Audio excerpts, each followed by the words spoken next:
certainly has been a while, but figured I'd, kind of update. I mean, there's been a couple of good developments. Got a pillowcase. So obviously, been able to cut down on some of the moisture. I've ordered the rain guard fins that go along the tops, like as you can see, even just a light rain, it immediately starts raining in there. I mean, again, the condensation's a lot better when I can have even just a crack there. I built this guy. It's kind of, probably because I'm zoomed in. Built this guy on top of my rig. My employer, again, they're so awesome.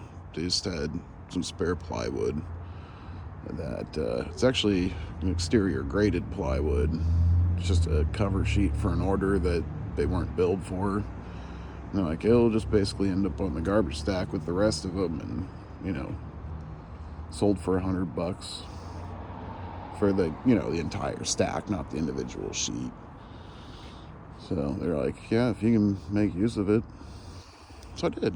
And I basically made a big shipping crate that took a whole bunch of the stuff that I had in there that was kind of making it cramped and put it up in there.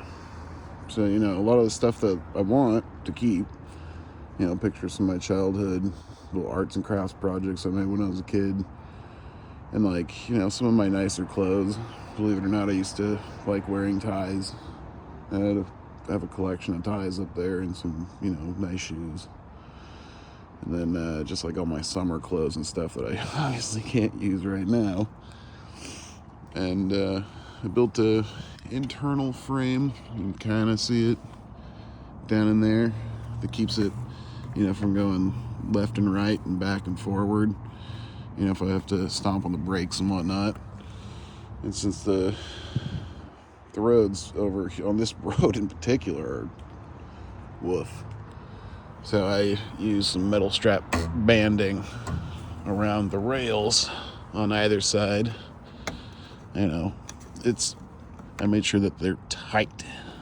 So this thing, if I hit a bump too hard, this whole thing doesn't that. And I took it on the highway at 55 miles an hour. And as you can see, it's got an internal wooden frame, and then the panels on the outside. So it's built like an actual shipping container. And then, I used metal reinforcement brackets, not only on 3 sides, but also to keep the top from popping off. I don't know, I'm pretty proud of it because it's made my life a lot easier. This part slides out, so I made sure to put a hasp and a lock on it so it doesn't just, come out while I'm driving, but it's also really tight. Like I have to hammer the thing open. And another bracket. I know before I go crazy on any road trips or anything, I'm going to probably try and put diagonal ones across the back and front. So it's basically 3 or 4 pinch points on either side. And these brackets are made for, building a house. So they'll hold, you probably couldn't rank this thing off of the forklift. You'd take the whole top of the car off before you did that. So I'm pretty confident. Yeah. I know it's a little crowded right now, but I got some Christmas presents. I've got a son that, I've got to get Christmas presents for, so I had to put a pause on paying off debt. And once Christmas is over, there's going to be, there's my clean clothes, camping gear, food, and then down the end I've got my books. So it's everything that I need, and then I'll have that space too ready to go. I'm hoping to just kind of put in a shelf or something that I can have my books out. So it's coming along pretty good. I've been stockpiling food and supplies because while things, they're getting better. I'm getting debts paid off to where I'm freeing up money per month to roll back into the debts. It's still like, it's nothing fancy. It's all ramen, canned chicken, and beans, which, are $1.10 a piece. And the ramen's like 25 cents a packet. So I got tons of it. I got it stockpiled. Plenty of soap. Pick up some multivitamins because, obviously ramen, chicken, and beans ain't going to have everything you need in it. And, yeah, you're probably noticing my voice is a little off. I just got over whatever sickness is going around out here. It starts it's all in the lungs, really.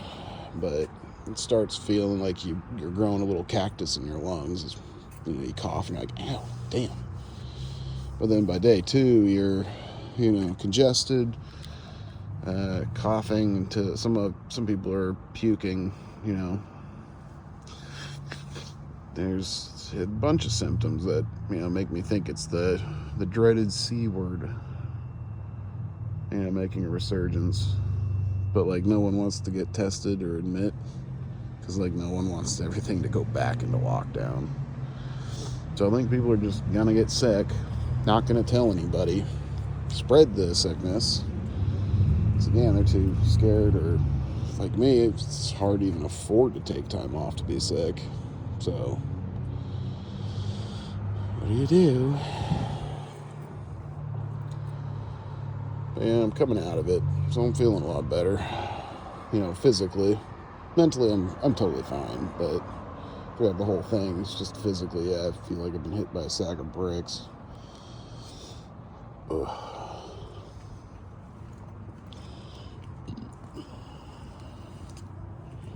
And not really much else to report. I've picked up a ladder, so right now I'm kind of juggling back and forth as to, putting in the back during the day so I can sit at the front and watch videos or whatever I'm doing. And then at night, switching it up to the driver's seat so that I can have my bed back.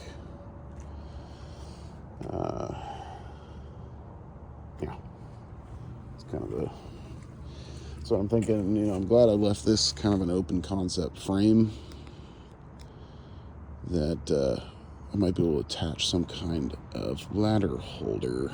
So I'm thinking at least on the back, because overall it won't make the width wider, I just need something that comes off, in between my finger and the edge of that, just a couple of inches with, a pretty substantial bracket that the ladder would slide down into, and then I could use bungees or,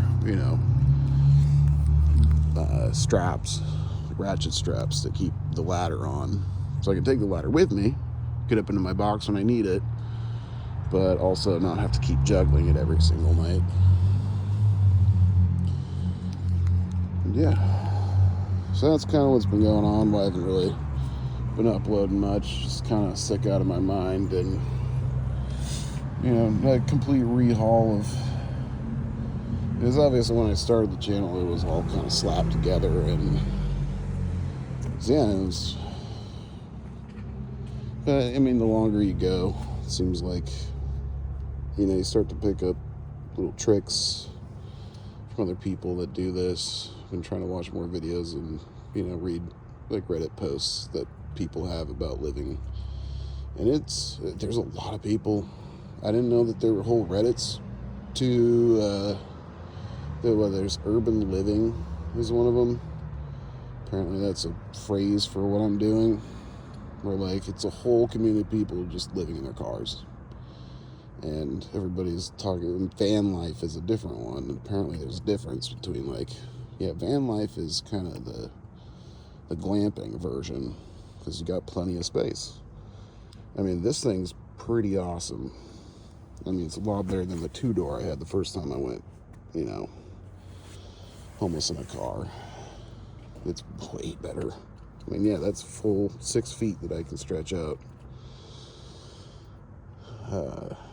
But yeah, apparently the two communities hate each other, or at least have some kind of, like your page is better than their page. Their page is more blank. Which, van life, seems like it's... I'm trying to remember exactly which one was which. Because one of them was, a lot more about how to be stealth. To do this and not look homeless and not, freak people out or get the cops called on you. And then the other one was more discussing the, mental impact that this lifestyle has on people. Which I think both communities are, both avenues of approaching the topic are good to consider. And yeah, it does shine a light, at least to me, because I figured there'd be tons of people doing this, just based off my own experience here where I live, and just the nature of how I got here. Like I've told you guys, by all counts and purposes, or whatever you want to call it, should have, had my stuff together. Should have done pretty dang good in life, but here I am. So I figured, if I can't avoid it, there's got to be a lot of other people that can't avoid it either. I'm not saying I'm better than them or anything. I'm just saying, I was never going to college drinking parties. I'd stay home and studied. I was 25. I could have, but I didn't. Did pretty good. Got 3.79 in associates and then 3.5 something, I think, in bachelor's. I feel like I've put in the work that anybody else should have to end up in a, decent place in life. But it didn't work out that way. And it's kind of nice. There's been a bunch of suggestions, and just kind of seeing how other people's setups are, it gives me some motivation, some ideas. The ones that you see, the posts where you're like, oh, that actually seems like be a pretty sick way to live. All those people seem to have, some customization, some things that actually make it feel like home. So it doesn't just feel like you're bumming it in a car. Get some string lights. Some people have little desks. So, and some people even have laptops, and they utilize solar chargers, which again, I'm glad I made open frame concept, because I could get a solar panel and charge a battery bank that would let me recharge a small laptop or tablet or even this thing without having to connect it to the car's battery and potentially drain it. Whew. So yeah, a lot of ideas. And that's a big one. It's having some goals and milestones, something other than just existing. Yeah. On top of, positivity from people like you guys that, makes me feel, I'm sure it makes anybody feel like, okay, I can do this. I can pull myself out of that shit's creek. I can see that other people are doing it. I can get suggestions and, some encouragement from that, and then just from good, wholesome people in general. Yeah, turn it around and, I don't know, find whatever I can accept to be a consolation prize for my life. You didn't make it. Sorry, bud. But you can still have a pretty decent life. And if that's just, I'm going to be kind of living in RVs and stuff like that, and never really have a house, I've, dumbed myself out of the market. And at least I can, tow a pretty sick little mini house trailer around to the coast or something like that in my golden years. Yeah, try and find some happiness in something like that. I could accept that. I think a lot of people could accept that. Anyway, hope you guys have a good night.